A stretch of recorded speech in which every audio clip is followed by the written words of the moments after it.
شکاریات series میں ایک اور زبردست کہانی کے ساتھ میں آپ کی خدمت میں حاضر ہوں۔ اس کا عنوان ہے ایک عورت جس نے 2 چیتوں کا شکار کیا۔ اس کہانی کے مترجم ہیں رزاق محمود۔ یہ ان دنوں کا ذکر ہے جب میرا خاوند پیٹر، جو محکمہ جنگلات کا ڈویژنل آفیسر تھا، بعض سرکاری کاموں کے باعث دوسرے ضلع میں گیا ہوا تھا۔ میں اس دن بنگلے میں ایک آرام کرسی پر بیٹھی ایک دلچسپ ناول پڑھنے میں محو تھی کہ اچانک فون کی گھنٹی بجی۔ میں نے لپک کر ریسیور اٹھایا۔ فون سن کر میں پریشان ہو گئی۔ ایک چیتا جنگل کے ان مزدوروں کے 2 بیل کھا گیا تھا جو جنگل میں درختوں کی کٹائی وغیرہ کا کام کرتے تھے۔ میں نے جلدی سے کرموں کو بلایا اور تیمی بہادر کو تیار کرنے کا حکم دیا۔ تیمی بہادر میرا پیارا ہاتھی تھا جو جنگل میں میرا اور میرے خاوند کا بہترین ساتھی ثابت ہوا تھا۔ کرمو 1 گھنٹے کے بعد واپس آیا اور مجھے اطلاع دی کہ ہاتھی باہر کھڑا ہے۔ مجھے 15 میل دور جنگل میں جانا تھا۔ کچھ دور جانے پر میں نے مہاوت سے اپنی جگہ تبدیل کر لی۔ اب میں ہاتھی کی گردن پر بیٹھی تھی اور پاؤں کے پنجوں سے اس کی کانوں کو چھو کر دائیں بائیں مروڑ رہی تھی۔ گرمیوں کا موسم تھا۔ سورج اپنی پوری آب و تاب سے ہمارے سروں پر چمک رہا تھا۔ اس کی تمازت اس قدر شدید تھی کہ پسینہ آنے لگا۔ ہاتھی کو گرمی سے پیاس لگی تو اس نے رک کر اپنے جسم میں جمع کردہ پانی کو گلے میں لانا شروع کیا۔ کچھ منٹوں تک اس کا یہ سلسلہ جاری رہا، پھر اس نے اپنے جسم کو پوری قوت سے جنبش دی اور کانوں کو پنکھے کی مانند 2-3 بار زور سے ہلایا اور پھر چلنا شروع کر دیا۔ جب میں اپنی قیام گاہ پر پہنچی تو وہاں خیمہ نصب تھا۔ خیمے کے اندر ایک چائے کے سیٹ کے ساتھ چمکیلے ہاتھی دانت کا ایک خوبصورت جگ بھی موجود تھا۔ یہ مختصر سا سامان میرے قیام کے لیے کافی تھا۔ کھانے پینے کا ضروری سامان میں اپنے ہمراہ لے آئی تھی۔ یہاں سے 200 گز کے فاصلے پر ایک تناور درخت پر مچان باندھ دیا گیا۔ شام ہونے سے پیشتر ہی میں اس پر بیٹھ گئی۔ درخت کے نیچے چیتے کی خوراک کے لیے ایک موٹا تازہ بیل باندھ دیا گیا تھا۔ مچان بہت سے بانسوں کو جوڑ کر بنایا گیا تھا اور اس پر سیاہ رنگ کر دیا گیا تھا۔ پہل یہ آرام دہ تھا، مگر آدھے گھنٹے کے بعد اس پر بیٹھنا میرے لیے دوبھر ہو گیا، لیکن مجبوری کے باعث میں اس پر جمی رہی۔ اس رات چیتا اس طرف نہ آیا، حالانکہ جھاڑیوں میں کھڑکھڑاہٹ اور پتوں میں ہلچل پیدا ہوتی رہی۔ صبح کے 10 بجے میں تیمی بہادر پر بیٹھ کر شکار کی تلاش میں نکل پڑی۔ کچھ دور جا کر ہرنوں کی ایک ڈار نظر آئی جو چوکڑیاں بھرتے جھاڑیوں میں گھس گئے اور ایک جگہ جا کر بیٹھ گئے۔ اگر میں ان کے نزدیک جاتی تو وہ بھاگ جاتے، اس لیے میں نے مہاوت سے کہا کہ وہ جا کر انہیں میری طرف ہانکنے کی کوشش کرے۔ ہاتھی نے جسم کا پچھلا حصہ نیچے جھکایا تو میں اس کی دم کی مدد سے نیچے کود گئی، کیونکہ جھکے ہوئے تیمی بہادر کی اونچائی کسی طرح بھی ایک بس کی اونچائی سے کم نہ تھی۔ مہاوت پھر تیمی کو لیے ہرنوں کی جانب چل پڑا، لیکن چند قدم جاتے ہی اس نے تیمی کو فوراً میری سمت موڑ دیا اور میرے قریب آ کر اس نے بتایا کہ اس نے گھاس میں چیتے کو دیکھا ہے۔ یہ سنتی مجھ پر ایک عجیب سی کیفیت طاری ہو گئی۔ میں جلدی سے تیمی پر سوار ہوئی اور فوراً اس جگہ پہنچی جہاں مہاوت نے چند لمحے پہلے چیتے کو دیکھا تھا، مگر اب وہاں کچھ بھی نہ تھا۔ چیتا کسی اور طرف جا چکا تھا۔ آخر ہم واپس آ گئے۔ راستے میں پھر ہمیں ان رنگ برنگے ہرنوں میں سے ایک اپنی طرف آتا دکھائی دیا۔ میں نے فوراً لبلبی دبائی، گولی ہرن کے دل پر لگی اور وہ وہیں ڈھیر ہو گیا۔ ہم نے اسے تیمی پر ڈالا اور کیمپ میں آ کر بھون کر خوب مزے لے لے کر کھایا۔ اس شام میں نے مچان پہلی جگہ سے 50 گز دور بندھوایا اور مچھروں اور خارش پیدا کرنے والے کیڑوں سے بچنے کے لیے مٹی کا تیل سارے جسم پر مل کر مچان پر بیٹھ گئی۔ آدھی رات گزر چکی تھی۔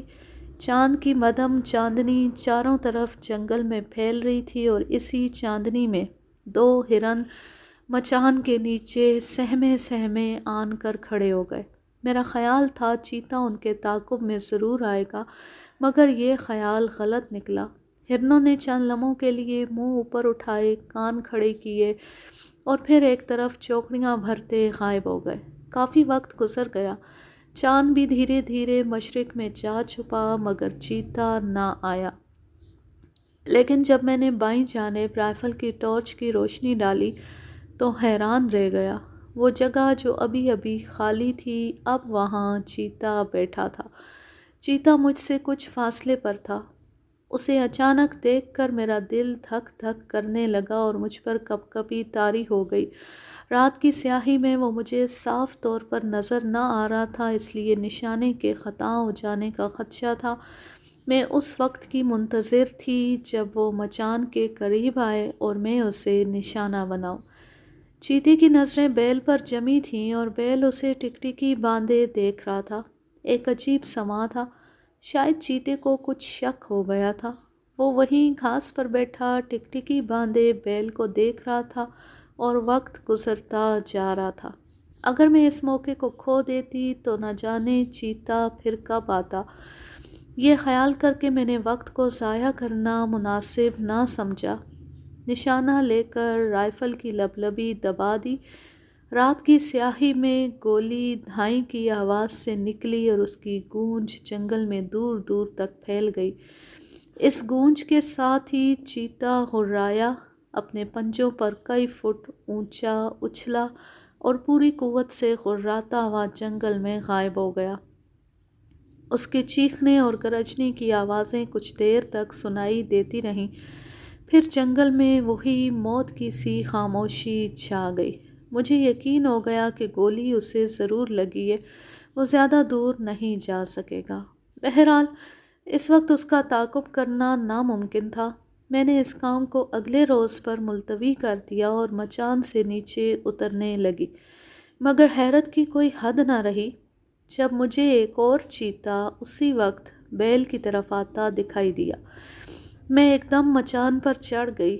کس قدر حیران کن بات تھی کہ گولی کی گونج سننے کے باوجود دوسرا چیتا اسی جگہ آ پہنچا تھا۔ عجیب واقعات رونما ہو رہے تھے۔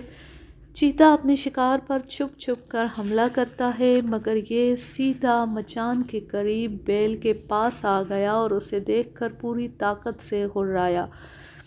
اس کی ہرراہٹ نے مجھے بھی بجلی کی کرنٹ کی مانند ایک دفعہ ہلا کر رکھ دیا۔ بیل اسے دیکھ کر سہم گیا اور سمٹ سمٹا کر درخت کے ساتھ چمٹ کر بیٹھ گیا۔ موقع خطرناک تھا۔ میں نے نشانہ باندھا اور لبلبی دبا دی۔ ایک بار پھر خاموش جنگل میں تھر تھراہٹ پھیل گئی اور چیتا ایک ہلکی سی گرج کے ساتھ وہیں ڈھیر ہو گیا۔ اس چیتے نے مجھے ایک اور خطرے میں ڈال دیا۔ میرے لیے یہ اندازہ کرنا دشوار ہو گیا کہ آیا اس جگہ 2 چیتے تھے یا پہلا ہی دوبارہ اس طرف آ گیا تھا۔ اگر 2 تھے تو پھر ایک کس طرف چلا گیا؟ اس خطرے کے پیدا ہوتی میں نے سیٹی بجا بجا کر مہاوت کو خبردار کر دیا تاکہ وہ کیمپ سے باہر نکل کر کہیں چیتے کا نوالا نہ بن جائے۔ پھر کچھ دیر کے بعد میں نے دیکھا کہ رات کے اس اندھیرے میں میرا محسن تیمی بہادر میری سیٹی سن کر میری طرف آیا اور درخت کے ساتھ لگ کر کھڑا ہو گیا۔ میں کود کر اس پر بیٹھ گئی۔ وہ دھیرے دھیرے مستی میں جھومتا مجھے کیمپ تک لے گیا۔ صبح ہوتی میں اور مہاوت اپنا شکار کیمپ میں لے آئے۔ یہ دراصل مادہ تھی۔ اسے کیمپ میں رکھ کر میں اور مہاوت دوبارہ تیمی بہادر پر سوار ہو کر مچان تک پہنچے تاکہ دوسرے چیتے کا پتہ لگائیں۔ اچانک مجھے چند قدم کے فاصلے پر خون کے دھبے نظر آئے۔ ہم ان دھبوں کے نشانات پر چل پڑے۔ کچھ دور جا کر دھبے ختم ہو گئے۔ ہم نے ادھر ادھر دیکھا تو ہمیں ایک طرف جھاڑیوں میں خون کے 20 نشانات دکھائی دیے، پھر ان کے قریب ہی ایک گڑھا دکھائی دیا۔ میں نے رائفل تان کر گڑھے میں جھانکا تو اس میں ایک چیتا پڑا تھا۔ اس کی مردہ آنکھیں کھلی تھیں اور اس کی کھال میں کسی قسم کی جنبش نہ تھی۔ اس سے میں نے اندازہ لگا لیا کہ وہ مر چکا ہے۔ یہ یقیناً وہی چیتا تھا جس پر میں نے پہلے گولی چلائی تھی۔ اگر اس کی آنکھیں بند ہوتی تو شاید مجھے اس کے زخمی اور زندہ ہونے کا شبہ ہوتا۔ اب ہمیں تسلی ہو گئی کہ دونوں نر اور مادہ مر چکے، اس لیے ہم واپس کیمپ پہنچے اور دوسرے دن گھر لوٹ آئے۔ گھر پہنچتی مجھے ملیریا نے گھیر لیا، جو جنگل میں مچھر کے کاٹنے سے پیدا ہو گیا تھا، لیکن میں بہت خوش تھی کہ اب مزدوروں کے بیل ختم نہیں ہوں گے، انہیں چیتے اپنا نوالا نہیں بنائیں گے اور وہ خوشی خوشی جنگل سے اپنے گھروں کو لوٹ آیا کریں گے۔ سب گاؤں والے خوش تھے اور میرے پاس آ کر مجھے مبارکباد دے رہے تھے۔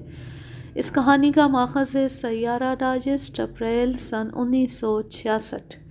اب میں لیتی ہوں آپ سے اجازت، جا رہے ہیں، خوش رہیں، شاد و آباد رہیں، ہنستے مسکراتے رہیں۔ اللہ حافظ، اللہ نگہبان۔